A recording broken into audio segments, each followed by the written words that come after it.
Bonsoir à tous, bienvenue pour ce nouvel épisode du Comptoir Pédas, 21e épisode déjà et premier épisode de l'année. Je suis ravi ce soir parce que c'est un épisode un peu particulier, je suis très content, on fait un petit partenariat avec le réseau Canopé que je remercie d'avance et j'ai la chance d'être accompagné ce soir de deux formateurs du numérique qui vont se présenter juste après. Et pour certains même qui sont aussi formateurs à PLS, je sais que dans la liste des personnes présentes, vous le connaissez déjà. Anne peut-être un peu moins puisqu'elle ne fait pas partie du réseau APLS, mais c'est pas très grave. Anne est formatrice et va se présenter et nous expliquer tout ça. Il y a des personnes qui ne me connaissent pas puisque je connais la liste des gens qui se sont inscrits. Juste pour me présenter rapidement, moi je suis Sébastien Dorancy, je suis responsable de la formation pour la France, pour la société Chi Chi. Alors je dis pour la France puisqu'en fait Chi Chi c'est Computer and Cultura, qui est une société italienne en fait qui est le leader européen sur le marché partenaire agréé Apple. Donc on a des entités un petit peu partout en Europe. Et ce qui nous intéresse à nous, c'est le marché de l'éducation. Et donc, je m'occupe de ce marché-là sur la partie formation. Et je travaille donc régulièrement avec des formateurs du réseau numérique, que ce soit des formateurs, comme je le disais tout à l'heure, agréés, certifiés Apple, mais également des formateurs du réseau Canopé, puisqu'on a l'occasion de travailler sur différents projets.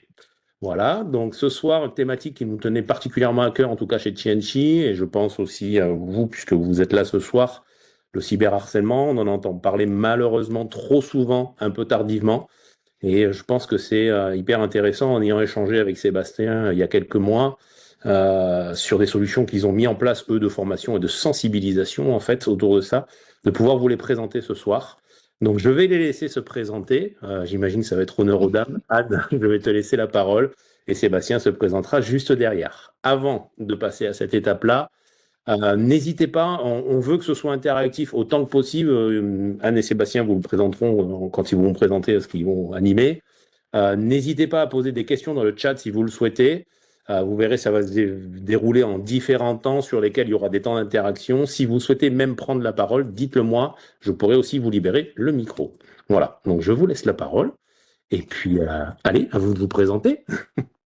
Anne, à toi. Merci, merci Sébastien pour l'invitation. Bonjour à tous et à toutes. Donc moi c'est Anne Potier, je suis formatrice à l'atelier Canopé d'Arras dans le Pas-de-Calais. Donc Canopé 62 et je représente le réseau Canopé avec mon collègue Sébastien que je vais laisser se présenter. Sébastien Guilleron, moi je suis formateur numérique éducatif à l'atelier Canopé d'Amiens dans le 80, la Somme. Et c'est un plaisir d'être avec vous ce soir. Euh, Juste un petit mot sur Réseau Canopé, peut-être. Juste pour vous préciser en très peu de mots, le Réseau Canopé, c'est le réseau de formation des enseignants. Vous avez un site en ligne qu'on peut vous mettre également dans le chat et c'est le réseau. Ah, j'ai des petites interférences de coupure. Non, ça va. Ah, zut. Et c'est le réseau de formation, comme je vous disais, et vous avez un atelier Canopé avec une équipe dédiée par département, donc physiquement sur le territoire de toute la France.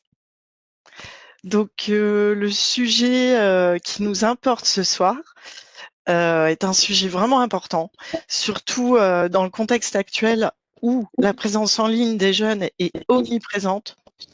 Et avant d'aborder les caractéristiques avec vous et Sébastien du cyberharcèlement, rappelons que c'est un sujet en fait en lien avec les pratiques numériques des jeunes et donc il peut être utile de consulter des enquêtes, des études sur les usages numériques des jeunes. Alors, dans quel but? Dans le but de s'informer, de déjouer aussi des représentations que parfois on a et qui sont pas toujours les bonnes, donc d'actualiser peut-être ses propres représentations que l'on pourrait avoir à ce sujet. Donc vous avez des enquêtes, des études sur des sites institutionnels ou spécialisés, des chiffres, des baromètres qui sont régulièrement publiés concernant le temps passé, les réseaux fréquentés, les activités. Ça peut être tout à fait intéressant pour vous. La CNIL, entre autres, on vous enverra tout ça, a réalisé une enquête récente sur l'usage numérique des jeunes auprès des 11-18 ans, donc concernant leurs pratiques. Oui, effectivement, à l'issue du webinaire, on vous enverra un petit document récapitulatif avec les différents liens dont vont parler ce soir nos animateurs, etc. On a prévu une intervention ce soir en 4 points qui s'affichent à l'écran. Bien sûr, on va reposer les bases sur le cyberharcèlement. C'est quoi? Comment ça se distingue du harcèlement tout court? Une partie ensuite sur les formes de cyberviolence, parce que ça, c'est la concrétisation des actions de cyberharcèlement, leurs conséquences sur l'élève et surtout une grosse partie autour de agir et prévenir sur ces situations-là, mais bien les définir dans un premier temps pour mieux les identifier et mieux sensibiliser les élèves. Parce que le cyberharcèlement, on en parle, on a du mal un peu à situer ce que c'est. Le harcèlement traditionnel, c'est assez facile à cerner. Ça se déroule dans des contextes physiques, l'école, le lieu de travail. Ça implique un contact direct entre l'agresseur, la victime et le ou les témoins. Dans le cyberharcèlement, on va retrouver des caractéristiques du harcèlement, avec entre autres la notion de déséquilibre des forces. Il y a toujours euh, quelqu'un qui va prendre, le harceleur qui va prendre l'ascendant sur la victime, qui va l'isoler, sauf que tout ça, ça va se passer en ligne. Effectivement, on a un écho-retour.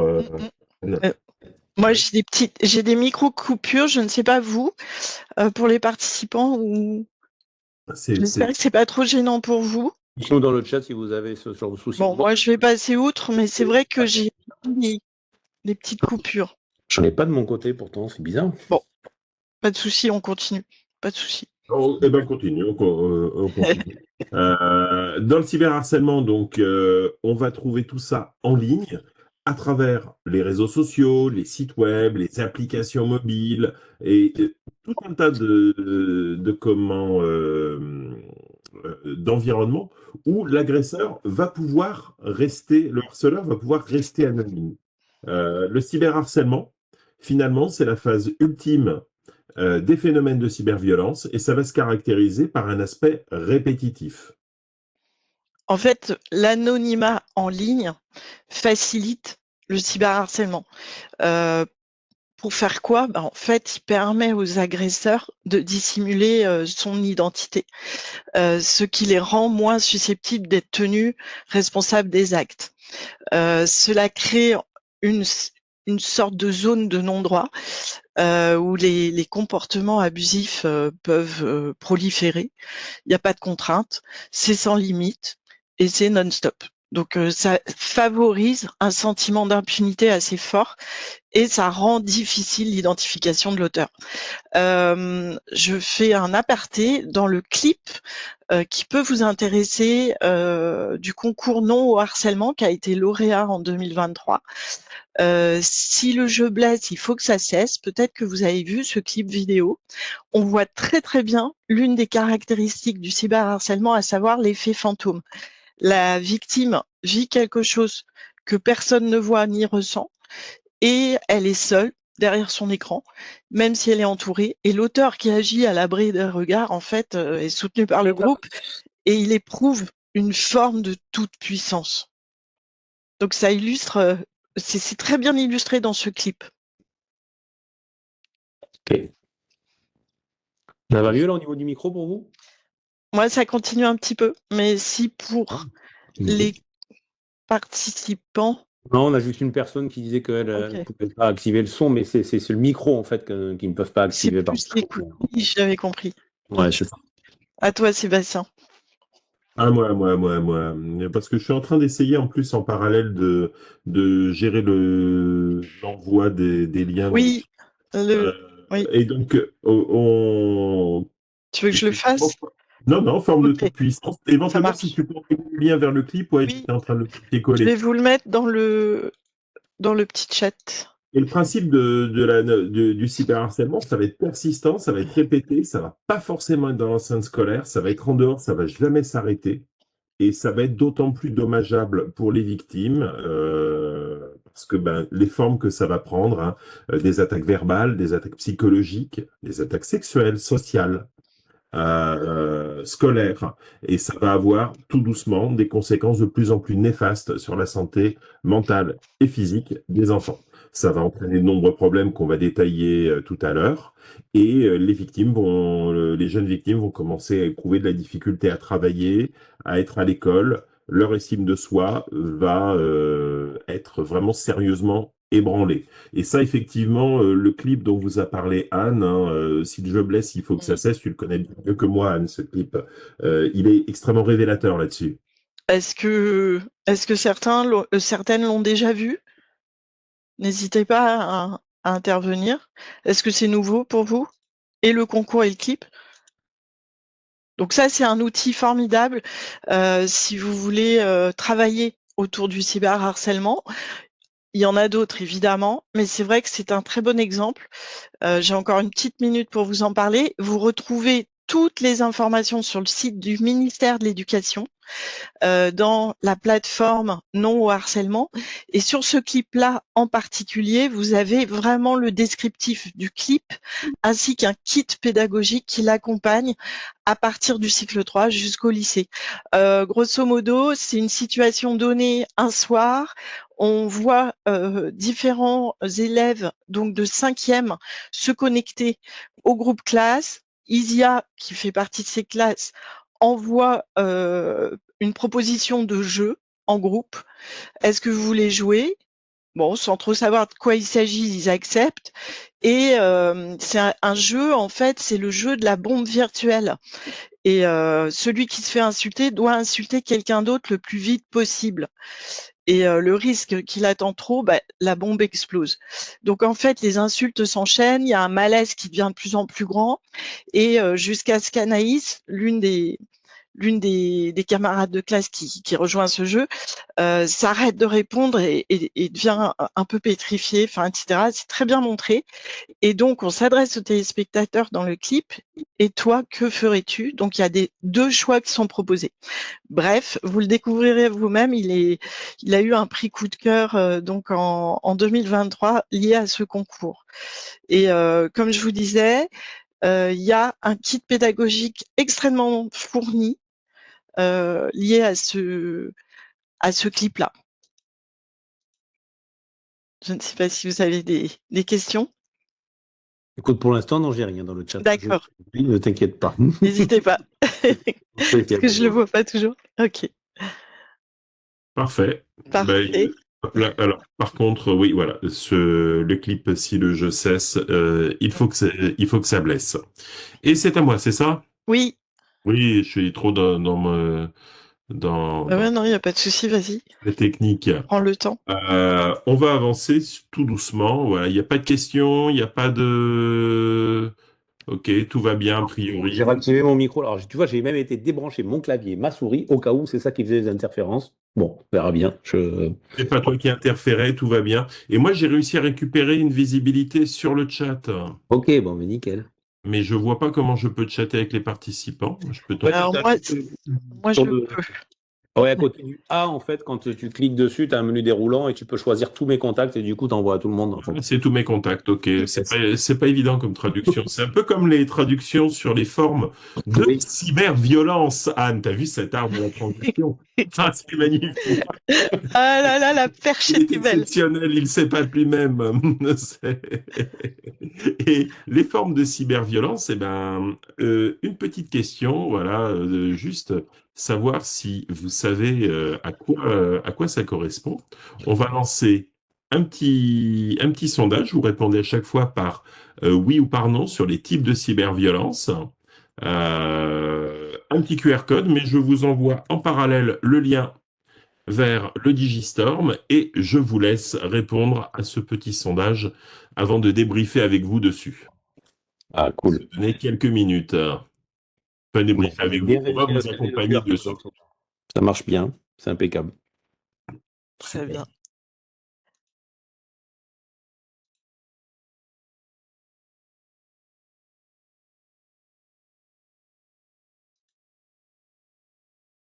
Alors, je vais mettre celui-là.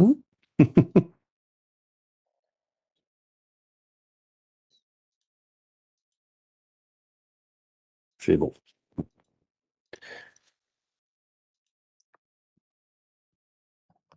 Tu veux partager, Sébastien, peut-être? Ah, Ben ouais. j'attends que tout le monde réponde. Je Parce crois que que tu me j'ai parles à pas. moi. Ouais, T'arrives à voir les réponses en temps réel ou pas? ouais. Ouais. Ok. Alors, attention, la question, c'est est-ce que vous êtes capable de le définir, hein? Eh oui. Parce que c'est bien de visualiser un petit peu de quoi il s'agit. Mais ah oui, il y a des il y a des réponses intéressantes. Enfin, il y a des réponses, il y a des choses intéressantes. On n'a pas de grande surprise, hein, Anne. D'accord, parce que Mais il y a très peu j'ai de pas la vue participants au là-dessus. sondage. Ah mince, d'accord. Là, N'hésitez pas. Ouais, parce que j'ai pas la vue sur vos réponses. Mystère. ou alors il y en a beaucoup à 0%, hein. Après, pour l'instant, on n'a que 5 personnes de connectées, hein, donc Oui. D'accord, c'est un tout petit groupe.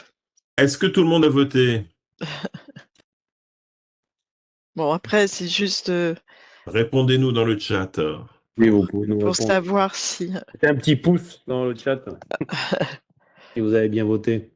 Alors sur 5 personnes, effectivement, on est vraiment, voilà, on a une personne qui a entendu parler, enfin qui est capable, deux qui sont capables de définir la cyberintimidation, Hmm, deux qui sont capables de définir le trolling, une qui est capable de définir sextorsion, hmm. et tout le reste est à 0.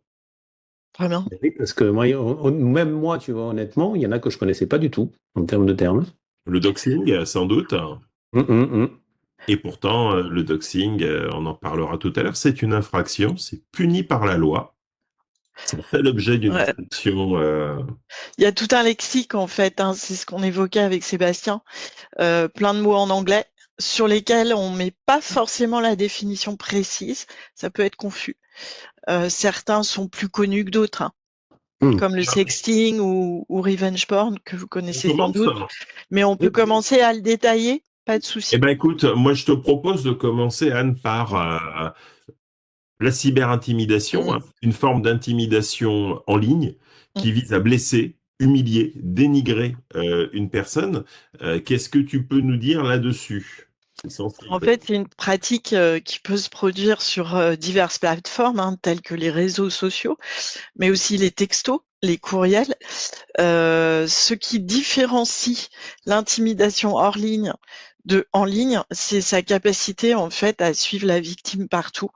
On le disait déjà précédemment, et d'avoir un potentiel d'audience massive en quelques secondes et offrant un certain degré d'anonymat à l'agresseur.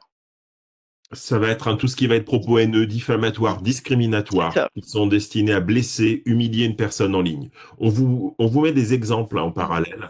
Et c'est pas des exemples anodins. Manon Lanza, c'est une influenceuse, vous la connaissez peut-être pas. Vos élèves la connaissent sans doute. Elle a participé au Grand Prix de Squeezie, hein, le GP Explorer. Elle a fait une sortie de piste et elle s'est mangé une vague de cyberintimidation pour qu'elle arrête de conduire avec des propos, ça dérivait en propos sexistes, haineux, femme au volant, mort au tournant, ce genre de vieilles choses qu'on ne pensait plus entendre. Et ben voilà, cette jeune fille qui a une vingtaine d'années, qui était au volant d'une Formule 1 et qui est quand même relativement sportive, elle s'est pris tout ça dans les dents alors que les autres qui ont fait des sorties de piste ne l'ont pas pris. Et donc tout ça en fait c'est très très proche, mais c'est légèrement différent du trolling. Souvent on confond hein, ces opérations qui consistent véritablement à s'en prendre de façon répétitive à une personne. Entre cyber-intimidation et trolling, il y a quand même une différence. Ça, c'est pas du trolling, la cyber-intimidation, dans la mesure où on s'en prend à la personne sous un axe haineux, diffamatoire, discriminatoire. Le trolling, c'est légèrement différent. Ça consiste à créer des polémiques en ligne en générant des messages provocateurs ou des débats conflictuels. Là, vous avez l'exemple de Marlène Schiappa où la publication parodique a fait croire qu'elle avait révélé le salaire de ses collaborateurs, ce qui n'était pas le cas. Les trolls, ils cherchent l'attention en créant des ressentis négatifs, parfois en révélant des informations personnelles, vraies ou en l'occurrence fausses, pour nuire à leurs opposants. Mais voilà, ça c'est des formes d'intimidation par la parole, mais Anne, tout se base pas sur la parole, hein. Non, il y a d'autres formes en fait de cyberharcèlement qui, elles, sont basées sur les données des utilisateurs. Et dans cette catégorie-là, on trouve le doxing avec deux X. Le doxing, c'est l'acte de divulguer des informations personnelles. C'est une autre forme de cyberharcèlement, hein, où des infos personnelles d'une personne sont révélées en ligne sans son consentement. Cela peut inclure donc des détails sur le nom, l'adresse, le numéro de téléphone, enfin c'est sans fin en fait. Et les attaques de doxing peuvent être relativement insignifiantes ou très dangereuses, puisque ça peut aboutir à du harcèlement de la famille ou de l'employeur de la victime. Donc effectivement, ça c'est une autre forme qui est assez répandue de cyberharcèlement. Et du coup, j'ai une question. Moi, le doxing, par exemple, partager une photo de quelqu'un, ça en fait partie du doxing? Alors, À son insu, je veux dire, tu vois. partager une photo à son insu, Mmh, ça peut ça ouais, peut être du doxing oui. si la personne garde son identité secrète. Mmh, Ok. Je pense, par exemple, il y a dans un eu cas. une enquête il y a un an où le YouTuber a été extrêmement prudent. Il a mené l'enquête sur un des streamers Twitch les plus discrets, enfin les plus discrets. Si on peut être discret quand on a une dizaine de millions de personnes qui suivent votre compte YouTube, mais il n'a jamais montré son visage. Et donc il voulait juste démontrer qu'on pouvait trouver des traces sur tout le monde. Et effectivement, il a priori percé l'identité de cette personne. Il ne révèle pas l'identité dans sa vidéo YouTube, je vous rassure, il ne fait pas de doxing. Par contre, il montre toute la méthodologie et il montre une photo où tous les visages sont floutés. Et il indique, voilà, sur cette photo qu'il a fini par retrouver avec cette méthodologie-là, il y a sans doute ce YouTuber, streamer. Maintenant, lui seul le sait. Et il se Mmh, limite à ça. S'il Ok. avait montré le visage de cette personne, c'était du doxing. Ok. S'il avait fait un gros plan sur cette personne en disant voilà le visage de cet influenceur, c'est du doxing. Mais donc tu vois, pour l'image, il faut vraiment qu'il y ait une volonté de le préserver. Par contre, révéler l'identité de quelqu'un, son adresse, son numéro de téléphone, comme ça a mmh. pu être vu, ça c'est du doxing et c'est puni par la loi, hein. Oui. Ça va de pair aussi avec tout ce qui va être diffusion de rumeurs, création de groupes pour s'en prendre à une personne sur des réseaux sociaux. Et là, donc, on a une forme de cyber-intimidation qui vient derrière. Le piratage de compte, l'usurpation d'identité. Pratique bien souvent favorisée par des comptes mal sécurisés ou chez les influenceurs aussi par de l'usurpation de comptes. Mettez en garde vos élèves. Il se passe quasiment pas une semaine sans que dans mes réseaux, je vois passer une publication d'un influenceur, même un que je ne suis pas. La semaine dernière, c'est Johnny Depp qui s'est fendu d'un message pour rappeler qu'il ne contactait jamais directement ses fans et qu'il ne fallait pas répondre à ces comptes-là. Et tout ça, c'est des formes aussi De de phishing, comment un euh, peu. bah non, c'est de l'usurpation C'est d'identité. l'usurpation, ouais. Ça arrive aux célébrités, mais ça n'arrive pas qu'aux Mmh célébrités. mh. Créer un compte au nom du camarade pour l'enquiquiner, ça peut se faire. Mmh. Mais enfin, tout n'est pas non plus que parole ou données. Il y a aussi, tu abordes la question de l'image, Sébastien. Il y a Mmh. aussi tout ce qui est physique, Anna. Oui, c'est énorme. En fait, principalement, on parle de body shaming ou de slut shaming. Peut-être que ce sont des mots aussi connus de votre part. Donc ça, c'est tout ce qui est cyberharcèlement lié au corps. Euh, donc le body shaming, c'est vraiment se moquer du corps d'une personne dans son ensemble. C'est souvent ce qu'on appelle la grossophobie, que ce soit son poids, sa taille, sa forme. Le slut shaming, quant à lui, c'est vraiment pour viser les femmes et faire honte aux femmes en les jugeant sur leur tenue vestimentaire qui va être considérée comme provocante ou alors en les jugeant sur leur sexualité. Donc, vous avez mentionné, je crois, le sextorsion, il me semble, Ouais, je l'avais mis dans le dans Digistorm. ouais, dans le Tu l'as Digistore. évoqué, donc ça c'est un peu plus connu, ça implique le chantage sexuel en ligne. Donc c'est souvent lié à l'envoi de messages à caractère sexuel ou photo intime. Et évidemment, il n'y a pas le consentement et ça peut aller jusqu'au chantage, comme je vous disais. Donc ça, c'est vrai que c'est énorme parce qu'en matière de cyberharcèlement, il y a énormément de cybersexisme. Vous le retrouverez dans les chiffres des enquêtes et les filles sont plus touchées que les hommes. Les femmes sont plus touchées que les hommes ou les filles plus que les garçons.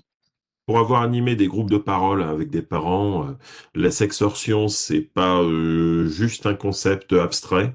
J'ai eu une maman en face de moi qui m'a expliqué que sa fille est venue lui en parler au moment où les sommes réclamées pour ne pas divulguer les photos intimes de sa fille atteignaient 800 euros. Parce que ça double et c'est exponentiel. C'est-à-dire qu'ils ont commencé par dire c'est 50 balles pour pas diffuser. Hmm. La victime paye. Ah ben, c'est passé à 100 euros. La victime rajoute 100 euros. Ah non, en fait, c'est 200, puis 400, puis 800. Et là, c'est à 800 euros que la victime est allée en parler à sa mère. C'est des choses qui prennent des ampleurs assez énormes. Bien souvent, comme tu le disais, Anne, une jeune fille victime, le jeune homme va mettre, soit avoir une relation sincère, soit mettre la jeune fille en confiance pour avoir des photographies intimes de la jeune fille et va ensuite commencer à les diffuser. J'ai mis aussi à l'écran un autre exemple, un influenceur suisse en l'occurrence, Nico Capone, qui lui a été victime de body shaming à très grande ampleur quand il a démarré Danse avec les stars sur TF1, au point que TF1 a carrément fermé la page de commentaires de Danse avec les stars, pour éviter que les gens ne se lâchent dessus. Et ça, c'est quand même assez exceptionnel comme ampleur. Ce sont des influenceurs que vos élèves suivent. C'est toujours bon d'avoir deux, trois exemples dans leur sphère aussi de personnes qui en ont été victimes. Euh, voilà. Est-ce qu'il y a des questions Et sur les formes de cyberviolence? Excuse-moi, je t'ai... non, non, non, j'allais poser la même question, n'hésitez pas. S'il faut préciser ou si Pour l'instant, pas de vous questions. voulez partager avec nous. Ok. Tout va bien. Ouais, voilà. J'espère que tout va bien parce que c'est franchement, on en parlait ce matin, Sébastien, c'est pas le sujet le plus feel good quand même pour Non, attaquer c'est l'année. fin de journée un petit peu costaud, quoi. C'est ça. Alors, maintenant qu'on a fait le tour un petit peu de ce que c'est que le cyberharcèlement, de ces manifestations, on va parler conséquences psychologiques, émotionnelles que ça peut avoir sur les jeunes. Et pour ça, hop là, comment je fais tout en direct. On va vous inviter à nous mettre, c'est un nuage de mots, sous forme d'un mot à chaque fois, les conséquences de comportements cyberviolents que vous pourriez avoir déjà observé parmi vos élèves. Donc je vous mets le lien ici.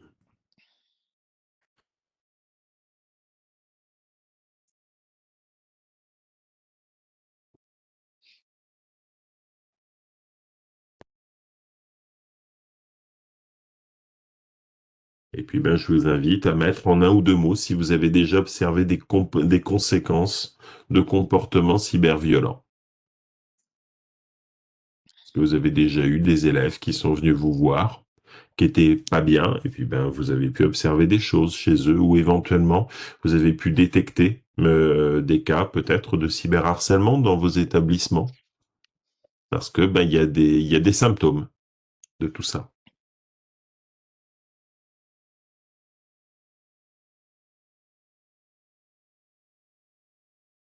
Alors, est-ce que ça répond? Ça répond, ça répond. Pour l'instant, il y a une personne de connectée qui répond. Très bien. C'est moi. C'est toi? Ah mince, ne soyez pas intimidés, justement. C'est ça. N'hésitez pas.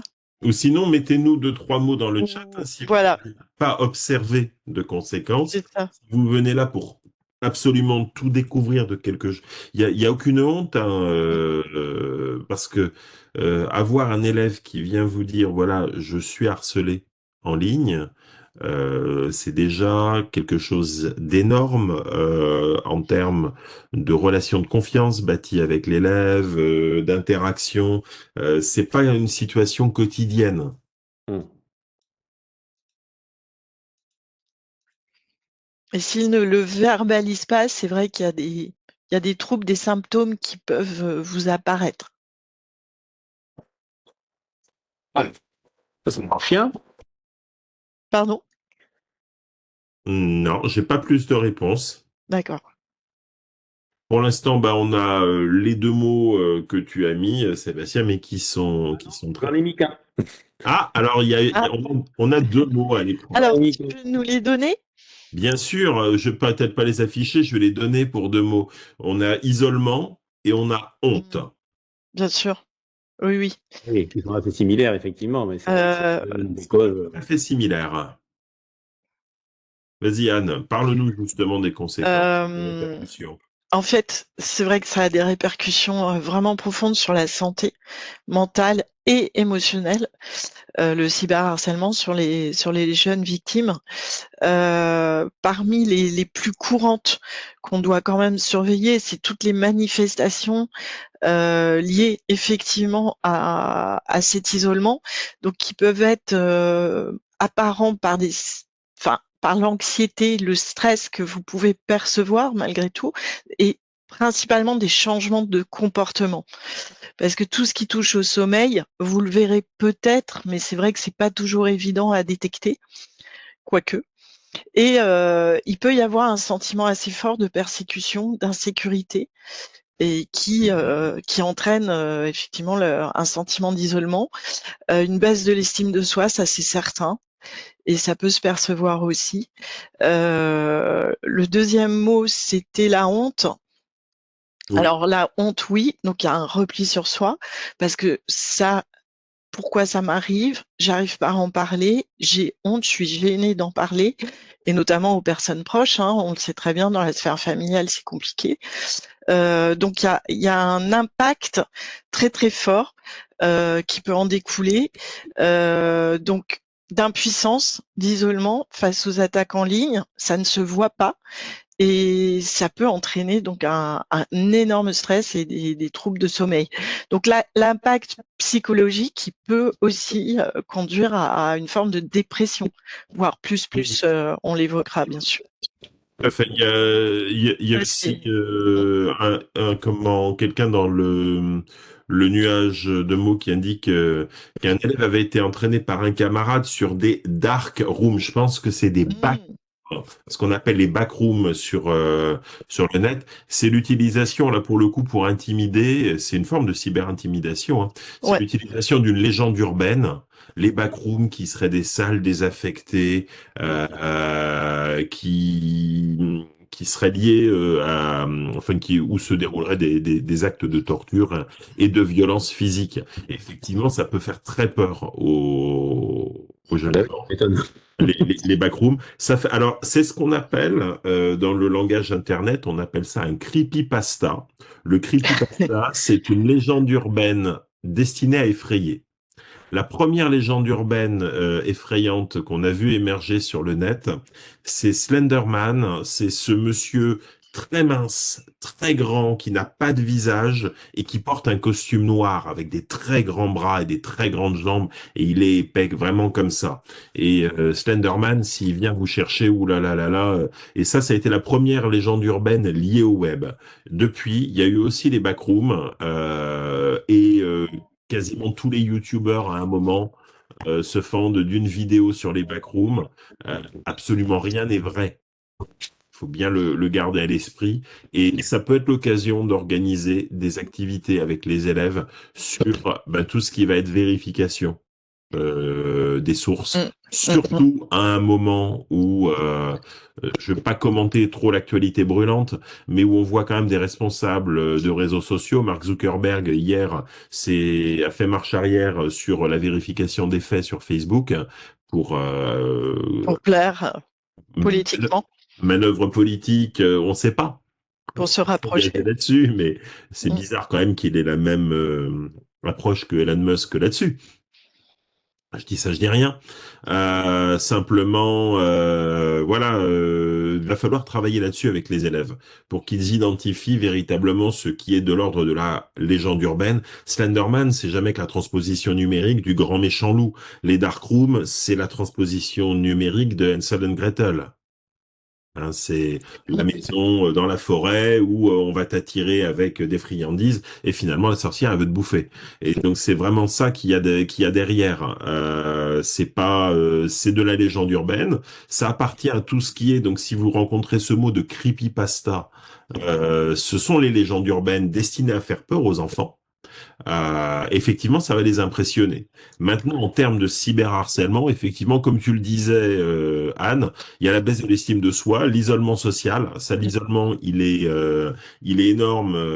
Et puis, ben, on va avoir des élèves qui vont se retrouver de plus en plus seuls, et ça va mener tout doucement à absentéisme, décrochage, tellement la confiance en soi va être brisée que l'élève, il va se retirer socialement et il va aller jusqu'à manquer l'école. Donc, gardez à l'esprit qu'un symptôme important, ça peut être un élève qui soudainement devient absentéiste.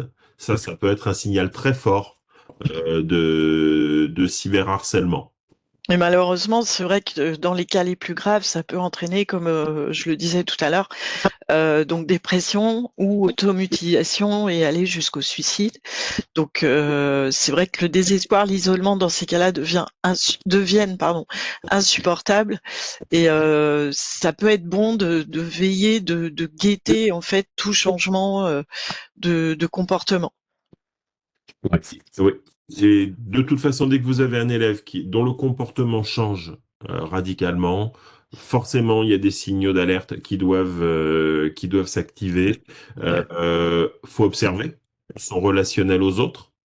Est-ce que d'un seul coup, effectivement, il est isolé dans la classe, il est isolé dans la cour?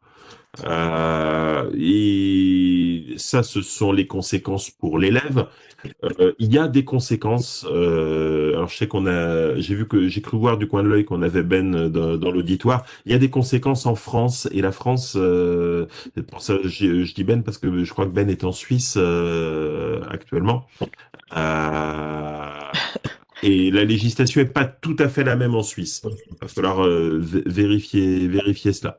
Mais concernant les auteurs, il faut savoir que ce sont maintenant en France des délits vraiment qualifiés par la loi. On a deux lois qui placent la France vraiment en situation de pays novateur hein, dans le domaine du cyberharcèlement. La loi de 1918 qui va renforcer de 2018. Y arriver. Rien, 2018. rien, on y est presque. Magnifique. Tu vois la France 100 ans d'avance sur le net. On avait Ouais, anticipé. précurseur. On coupera au montage, Sébastien? Non, non, non, justement, on laissera, c'est très bien. Donc, je suis dans la Somme, 1918, je suis désolé, on baigne dedans. La loi de 2018, hein, donc qui renforce tout ce qui est lutte contre le cyberharcèlement, en permettant un retrait plus rapide des contenus illicites sur le net. Et ça, on y viendra sur Agir et prévenir ensuite.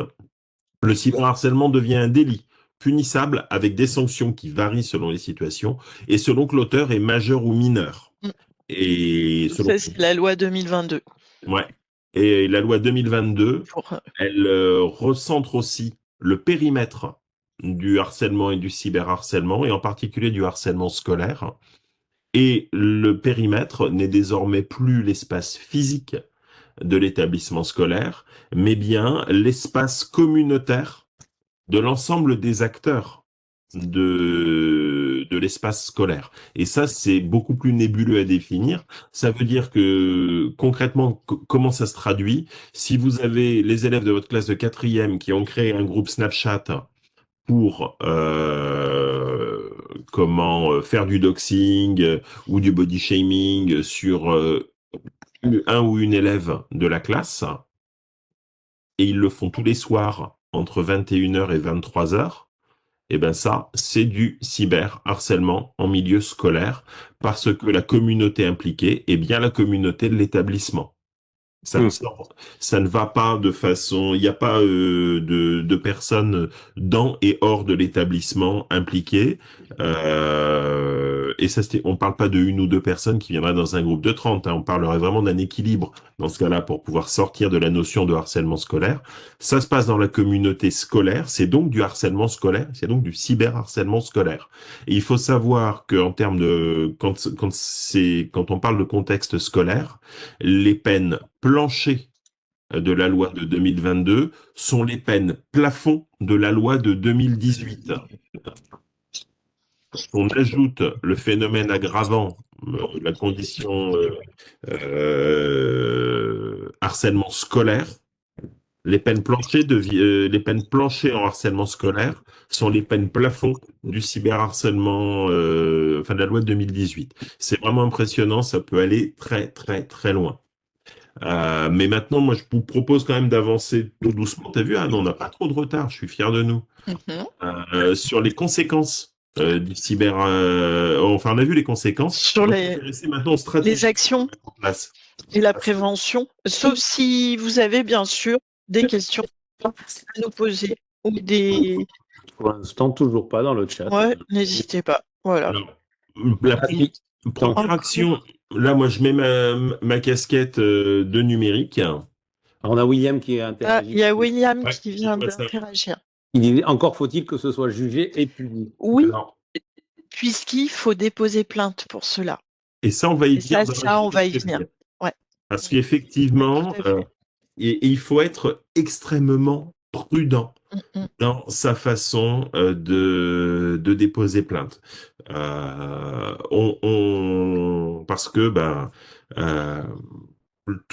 on va en parler après des preuves qu'on va accumuler. Il faut bien veiller à recueillir les preuves de façon saine, ne pas générer de vices de procédure dans le recueil de preuves. Ça, c'est quelque chose d'important parce que pour que la plainte aille jusqu'au bout, faut pas qu'il y ait de vices de procédure.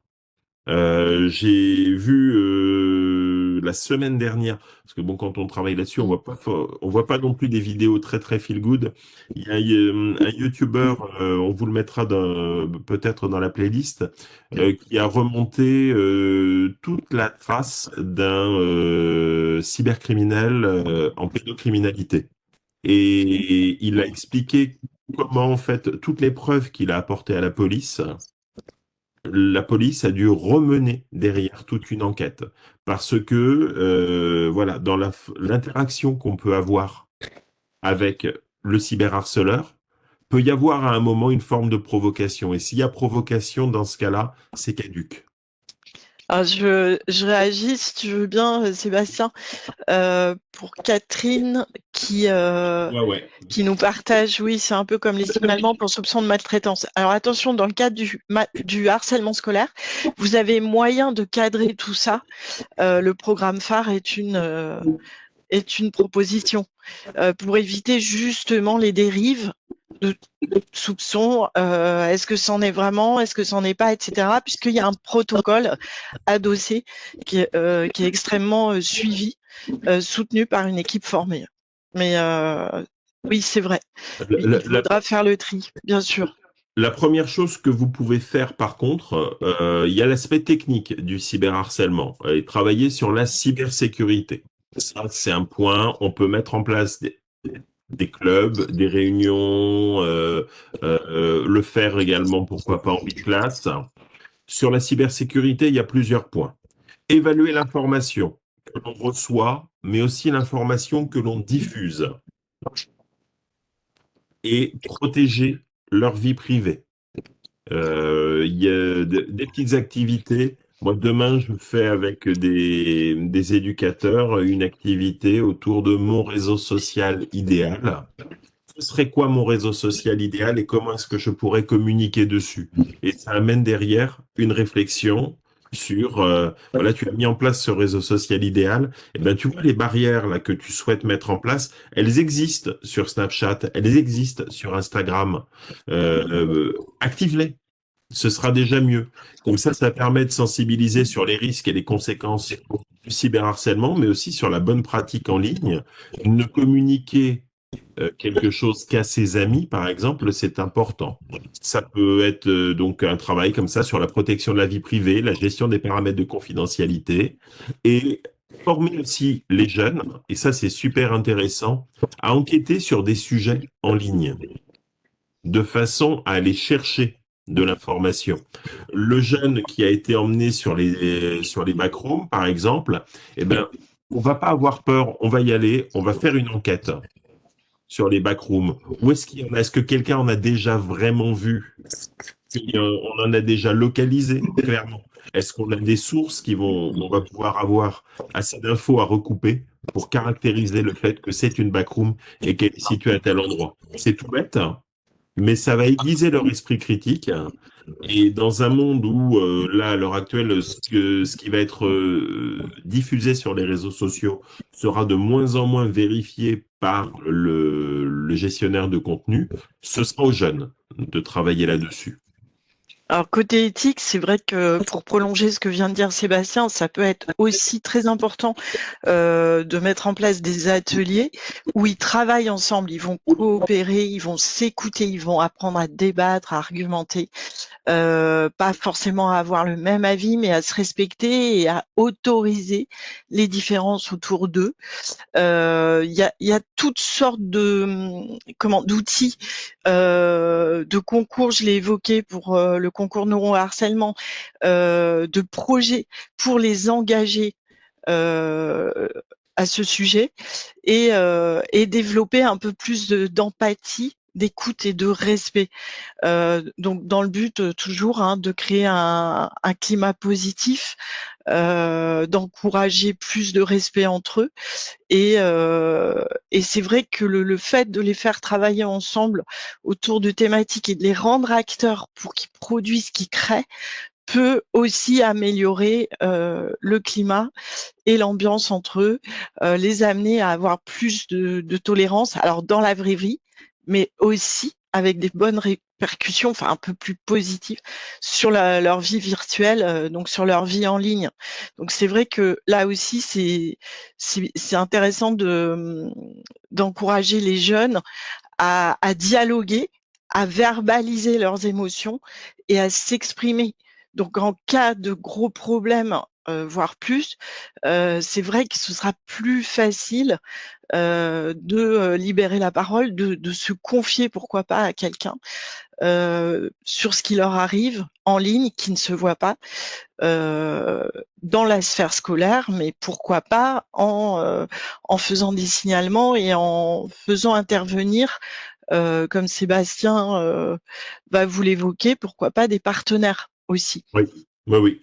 Et comment tu... Alors, t'as employé juste deux mots, je vais rebondir là-dessus. Ouais, Parce que juste, t'as parlé d'espace virtuel et réel. c'est Juste réel. rappeler une chose, des études ont été menées. Accrochez-vous bien, si vous prenez une réflexion, si vous faites harceler ou si vous êtes victime de comportements cyberviolents, ce sont les mêmes zones, ce sont les mêmes récepteurs dans le cerveau qui s'activent que lorsque vous tapez sur le doigt avec un marteau ou lorsque vous vous faites plaquer dans la vraie vie, comme tu le disais. Ça veut dire que finalement, la vie en ligne, elle est pas si virtuelle que ça, puisque les émotions et le ressenti va être très réel et va faire appel à des zones de notre cerveau. La zone de la douleur, elle va s'activer. Donc, c'est pas si intangible que ça. La douleur, elle est bien réelle. Le sentiment, il est bien tangible, même si c'est du cyber. Et il va falloir travailler énormément avec les jeunes. Et parmi les travaux que je mène, j'accompagne des équipes d'enseignants de sixième dans la Somme à travailler avec les élèves sur des supports de sensibilisation sur la thématique du harcèlement. Et on passe par un kit d'atelier d'écriture où on fait écrire les élèves. Et quand je forme les enseignants, un point important, il faut encourager l'enfant à libérer la parole. Et libérer sa parole, ça va passer par, à un moment, retirer les filtres en termes de politesse, en termes de recevabilité de ce que l'on va entendre, retirer les filtres et les laisser exprimer librement ce qu'ils entendent, ce dont ils sont témoins et pourquoi ça les a choqués. On va vous envoyer une petite cytographie. Dedans, il y a le clip face au harcèlement du gouvernement, clip qui est sorti En en septembre. septembre-octobre dernier. Novembre, je crois, non? Chose comme ça, je l'ai vu du coup tout à l'heure, comme tu m'en as parlé, je suis allé voir, je crois que c'est novembre, hein, Alors, non? c'était il y a 4 mois, donc il me semble que c'était Ah ouais. septembre, mais bon, c'est rien. Non, C'est On vous c'est- envoie le lien, c'était après la rentrée. à la mais il rentrée faut le voir. 2024, tu as vu, je suis revenu dans notre millénaire, Sébastien. J'ai fait un effort. Donc à la rentrée, il y a eu ce clip qui est sorti. Il est super intéressant parce que ce sont des adultes qui arrivent, des parents, dans un environnement, dans des décors d'environnement scolaire, et ils vont écrire une histoire de harcèlement. Ils vont la jouer devant les jeunes. Et ce à quoi ils s'attendent pas, c'est que les jeunes vont la rejouer avec leurs mots à eux. Et enseignants, chefs d'établissement, les CPE ont parfois une vue un peu plus fine, mais croyez-moi, vous n'avez aucune idée du degré de violence verbale de la cour de récréation. Et même ce qui nous remonte aux oreilles est bien souvent en dessous de ce qui est dit. Donc c'est vraiment important de libérer la parole de l'enfant, qu'il puisse, face à un adulte, dire les mots qu'il a entendus dans Trouver la les mots. cour et qui lui ont fait mal. Et pourquoi? Et travailler avec lui et lui dire que effectivement cette expression qu'il a entendue, elle n'est pas recevable et le conforter là-dedans. S'il n'a pas la possibilité de répéter le mot, si dès qu'il va vouloir en parler, on lui dit fais attention à ton langage, il va pas verbaliser ce qu'il a entendu.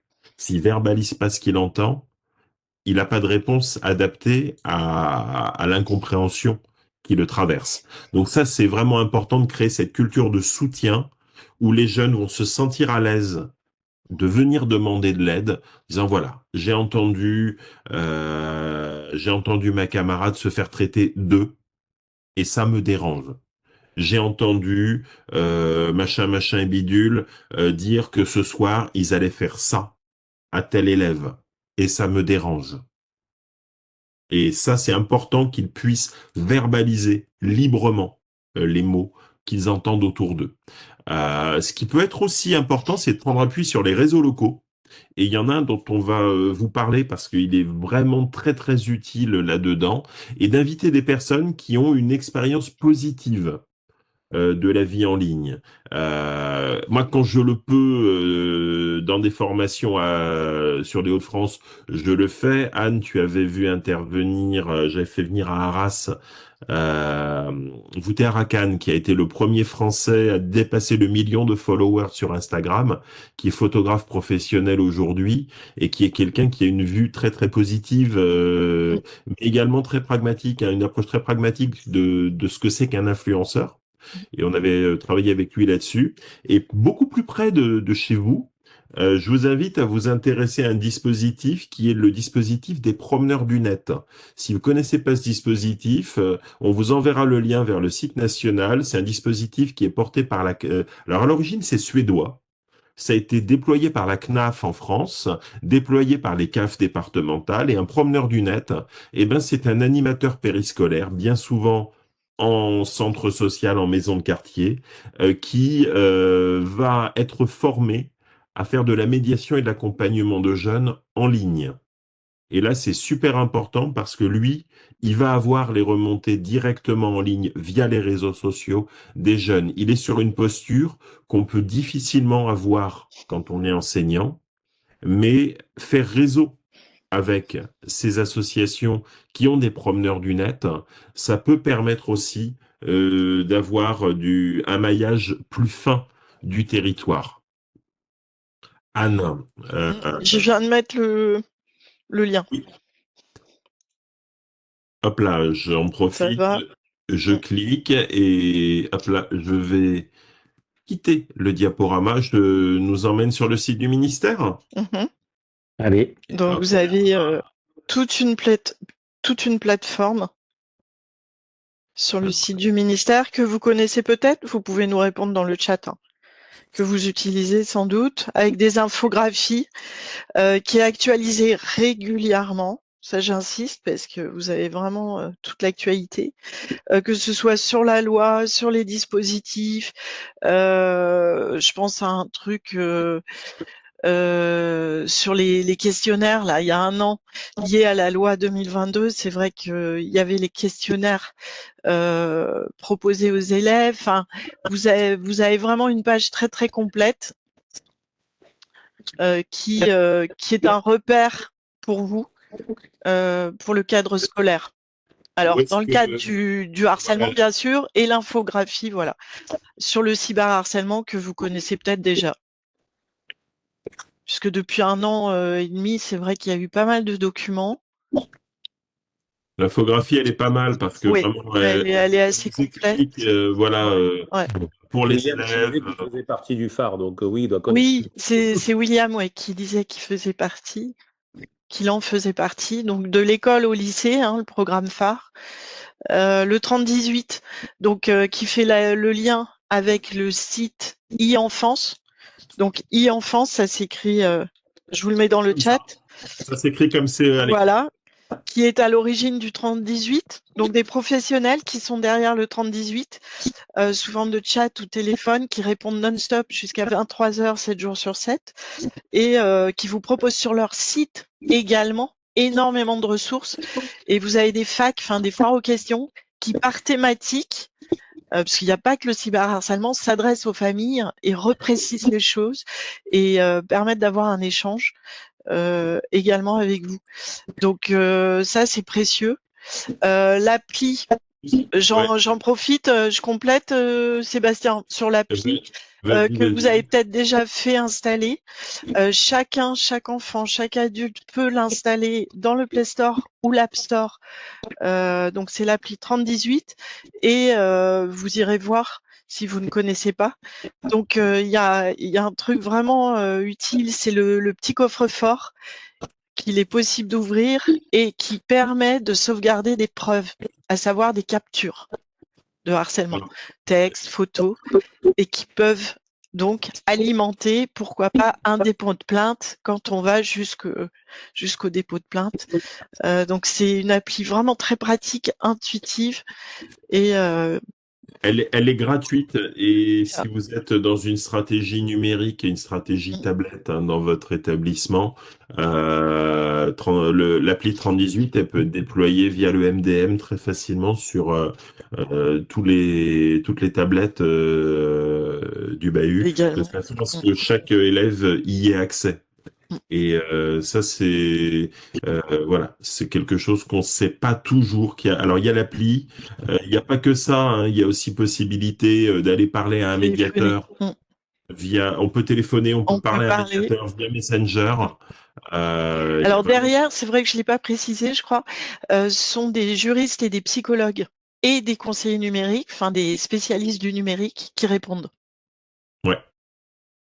Pour l'accompagnement. Mais quoi qu'il en soit, si vous êtes confronté, hein, Anne, à une situation de cyberharcèlement, ben là vous avez compris, approche et proactive et bienveillante. Donc ça, c'est vrai qu'à l'interne, vous êtes peut-être chef d'établissement, je ne sais pas. Vous activez de toute façon, pour n'importe quel personnel éducatif, vous activez le réseau de prise en charge hein, dès que vous avez des doutes, un signalement à faire, des signaux faibles que vous avez observés. Vous prévenez le chef d'établissement, le référent académique, cyberharcèlement, puisqu'il y a un référent par académie. Vous pouvez également, à l'intérieur de l'établissement, constituer une équipe ressources et entreprendre des actions autour du cyberharcèlement. Donc, je vais pas répéter, mais c'est vrai que l'écoute, le maintien du dialogue, du contact, peut être précieux et peut être développé au sein d'un établissement pour assurer aux victimes, aux futures victimes, tout votre soutien, votre expérience et permet plus un climat de confiance, en fait, plus de sécurité pour partager un vécu.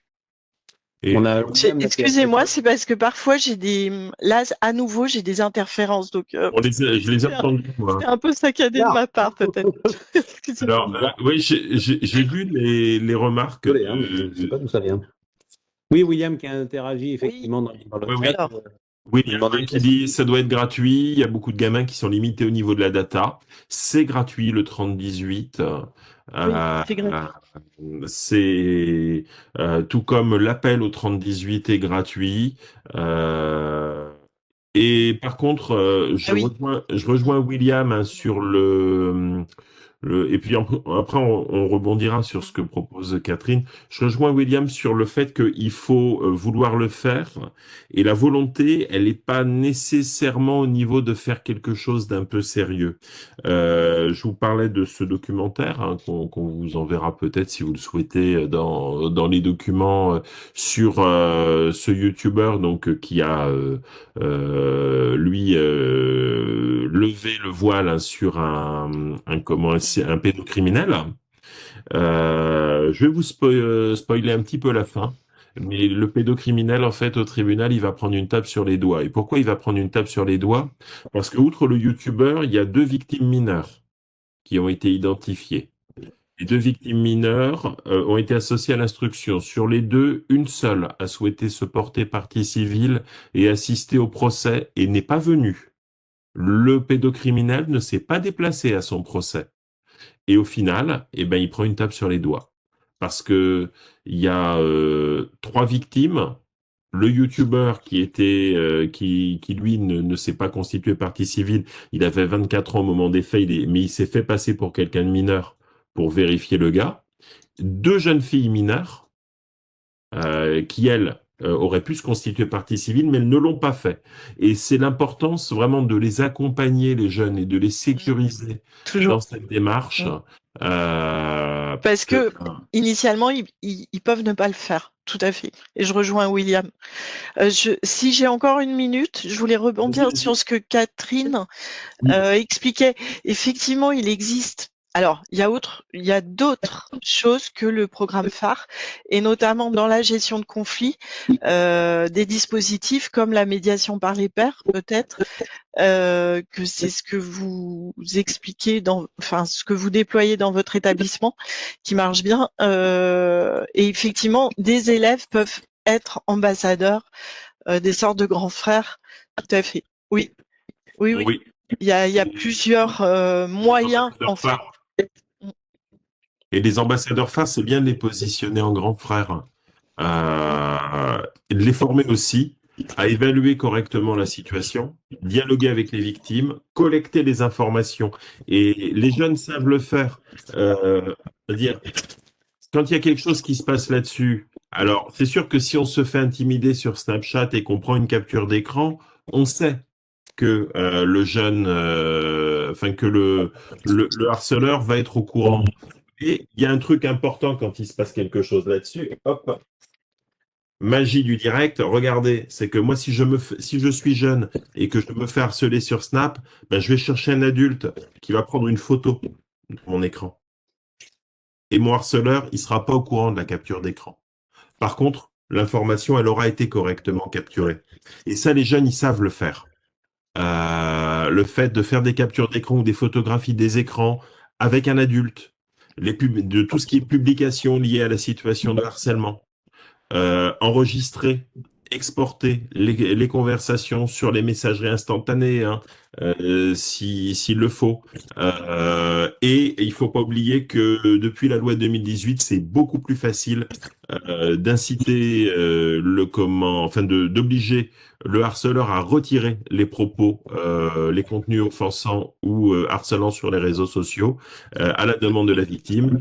Et on active hein, tous les mécanismes de signalement qui sont disponibles sur les plateformes concernées. Et comme le disait Anne, on va pouvoir enregistrer ça dans le coffre-fort. Vas-y Anne, je te repasse la parole. Oui, en fait, j'avais une question pour Catherine. Est-ce que vous avez observé une évolution, une amélioration du climat? Alors, attends, je vais peut-être libérer le micro. Si vous avez envie de... Si jamais vous voulez parler, je vous de ai nous libéré. partager ou vous écrivez, il n'y a pas de souci. Hein. Je regarde si ça fonctionne, mais j'ai pas l'impression. Ah si, ça y est, c'est bon. Programme phare comme les dispositifs de gestion C'est de bon, c'est conflits peuvent avoir un impact assez rapide en fait sur la baisse justement de signalement et de Oui. harcèlement. Donc voilà, j'étais curieuse Ouais. de savoir si vous aviez vu une évolution. Ouais, j'ai libéré le micro de Catherine. Je sais pas si Catherine, vous voulez vous exprimer. Bonjour. Bonsoir. Merci. Catherine. Nous avons effectivement constaté non seulement une amélioration, mais un ancrage de cette dimension, puisque depuis plusieurs années que ce process a été mis en place. Maintenant, les élèves sont bien au courant. Tous les ans, ils identifient par les référents iPad, parce que nous avons des iPads dans l'établissement. Il y a des réunions un peu sur la sécurité des iPads. Il y a un contrôle des iPads qui est fait régulièrement par le service informatique dans l'établissement et des réunions sur la sécurité et sur le cyberharcèlement qui sont faites très régulièrement dans l'établissement. Et il a été mis en place ce système un petit peu de grand frère. Et depuis les années où ça avait été mis en test, on s'est rendu compte que ça fonctionnait bien puisque des informations, des incidents dont on n'avait pas connaissance, dont on n'avait pas pu avoir connaissance, dont on avait des soupçons, mais c'était pas sûr, mais c'était Léonie, etc., nous sont revenus avec plus de précision, de façon plus nombreuse, parce que les élèves osent aller parler à leur père plus facilement qu'à des adultes, même des adultes qu'ils savent bienveillants et même des adultes spécialisés iPad ou numérique. Donc, ça nous a conduit non seulement à renouveler l'opération, mais à la déployer sur l'ensemble des classes collège-lycée. D'accord. Et les grands frères font bien le lien avec la communauté adulte. Absolument. Ils sont formés pour ça et quand ils sont identifiés, formés, etc., ça fait partie de leur, entre guillemets, contrat, de savoir qu'au contraire, ils sont très fiers, ils sont investis de quelque chose. Grâce à eux, les enfants peuvent venir leur parler et justement, même ils signalent même quelquefois des incidents sans importance pour éviter de passer à côté de quelque chose de grave en ne disant rien. Formidable. Vraiment super. Ouais, c'est formidable, ouais. Vous avez matière à retrouver sur Réseau Canopé, sur la Canothèque, alors connu, pas connu peut-être. On vous mettra le lien bien sûr. Autour de la lutte contre le harcèlement et le cyberharcèlement, vous retrouvez des webinaires, des animations, des témoignages d'experts et des témoignages du terrain autour de tout ce qu'on vient d'évoquer. N'hésitez pas, c'est un accès avec donc sur le site Canopé. Pour vous inscrire au webinaire à date ponctuelle, c'est un accès par votre compte, c'est gratuit, votre compte Canopé. Mais c'est vrai que vous avez toute une banque de ressources à ce sujet dans la canothèque de Canopé. Vous avez aussi des magistères. Alors, attends, juste Canothèque, oui, vous allez sur le site sur Réseau. à l'écran. Dans la page d'accueil. Je sais pas Vous cliquez sur Canothèque et ensuite vous avez tout en haut matière à ouvrir le menu. Vous cliquez sur lutte contre le harcèlement et vous avez toute une banque que vous pouvez trier par webinaire, par vidéo, par animation. Ce sont parfois des vidéos très courtes, 7-8 minutes. Tout à fait. Des webinaires, voilà, qui illustrent ce que vous proposiez, Catherine. Et qui peuvent sur la médiation par les pairs, sur même sur phare, il y a beaucoup de choses. Il y a pas mal de contenu. Oui. Tout ça, c'est gratuit. C'est visionnable gratuitement. Il n'y a pas. Voilà, c'est. Et vous avez aussi du magistère, donc en auto-formation sur le cyberharcèlement et le harcèlement. C'est top. Intéressant sur des temps, tu vois, les temps mérités. Pour les enseignants. Entre collègues, ça peut et être c'est à leur rythme. C'est surtout à leur rythme. Donc ça peut être intéressant d'utiliser cette banque. Yes. Et oui, ce sont des banques assez méconnues. On attend souvent que la formation arrive vers nous sur la plateforme Magister. Voilà, je vais mettre la page EduScol sur le programme de formation à la lutte contre le harcèlement. Voilà, voilà. Vous avez ici t'as tous les éléments qui apparaissent à l'écran. Prévenir et lutter contre le harcèlement à l'école, donc avec un lien vers le parcours magistère que vous pouvez suivre, pareil gratuitement, hein. On y accède avec une adresse académique et on est sur la plateforme de e-formation et ça se suit totalement à distance, donc à votre rythme. Impeccable. Voilà. Eh bien, on a fait le tour. C'est pas mal. Est-ce que vous avez des questions ou des Pour l'instant, j'en ai pas d'autres dans le chat. précisions à nous demander? Ça, on N'hésitez va pas. laisser peut-être un petit peu de temps si les gens ont encore envie de Bien réagir sûr, dans le ouais. chat. En tout cas, c'est marrant parce que la transition se fait naturellement, puisque tout à l'heure, effectivement, le témoignage de Catherine nous disait voilà, de rendre les élèves moteurs, acteurs. Petite transition, mais dans le prochain épisode du Comptoir PEDA, on le fait avec Amélie Mariota, qui elle, alors je ne sais pas si elle aborde, il faudrait que j'en parle avec elle, si elle aborde justement cette notion de cyberharcèlement avec ses élèves dans son cadre justement de travail avec les élèves, où ils ont mis en place des rôles d'assistants numériques, tu vois. Donc du coup, si c'est pas le cas, ça peut être intéressant de l'intégrer aussi, mais c'est peut-être déjà le cas. Mais en tout cas, voilà, on aura un épisode dédié à ça, ou comment bien rendre certains élèves moteurs dans le projet numérique pour être un petit peu les relais. Voilà, justement, comme le disait tout à l'heure très justement, des fois, c'est difficile pour un élève d'aller voir un adulte, tu vois. Donc, c'est vrai que ça sera intéressant. Et j'en parlerai avec Amélie, justement, avant qu'on fasse cet épisode, de savoir si c'est des choses, justement, qu'ils font aussi. Et si c'est pas le cas, ben, ça pourrait être aussi une piste pour elle, de toute façon. Mais voilà. En tout cas, on abordera ça le mois prochain. Voilà. Et si jamais, parce qu'on a teasé un petit peu pas mal de choses on a évoqué des choses qu'on fait en formation, où on accompagne des enseignants à plat. Si jamais vous avez besoin, nos coordonnées sont à l'écran. Je rappelle que Réseau Canopé, on est un opérateur du ministère, on a une mission de service public et si vous nous contactez et que vous nous posez des questions sur comment, voilà, c'est quoi cette histoire d'atelier d'écriture avec les élèves, qu'est-ce qu'on fait, comment ça marche, on a des supports qu'on peut vous envoyer, qu'on peut vous adresser. On pourra aussi vous aider à vous orienter sur tout ce qui est plateforme Canotech, etc. pour diffuser des infos à vos collègues. Parce que c'est aussi c'est un énorme travail d'équipe. Parfait. De toute façon, on fera Merci. un petit récap. Effectivement, on inscrit, on enverra ce petit récap avec les différents liens dont vous avez parlé. Oui. Merci à vous. Merci à vous qui ont pu participer. Anne, Sébastien, bravo. Merci. C'est chouette. C'est hyper intéressant. On se dit à bientôt. De toute façon, on aura l'occasion de retravailler nous ensemble. Mais vraiment, merci pour ce webinaire qui nous tenait à cœur, comme je le disais au tout début, en tout cas, de ce webinaire. Merci beaucoup. Il n'y a pas d'autres questions, donc on va tous pouvoir reprendre une activité normale. Bonne soirée. C'était la conclusion d'un truc, ça vous pouvez reprendre le cours normal. Mais oui, c'était sur Canal+, c'était sur Canal+. C'était les Guignols, je crois. Eh bien si, c'est ça. Exactement. On dirait que c'était les Guignols de l'info. Vous pouvez maintenant reprendre le cours normal de vos vies. Et on n'a pas eu d'effet Bonaldi ce soir, donc du coup, voilà, j'ai fait une autre petite référence. Ah, pas d'effet Bonaldi. Ben, tu sauras, on évoquait une relation commune, un ami commun avant le webinaire. Tu pourras lui transmettre parce que lui, l'effet Bonaldi, il connaît. Ouais, je ne crois savoir de qui tu parles.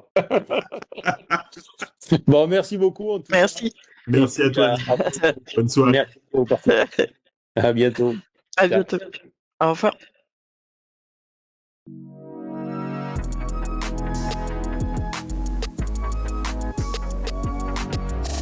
CNC, People Around Technology.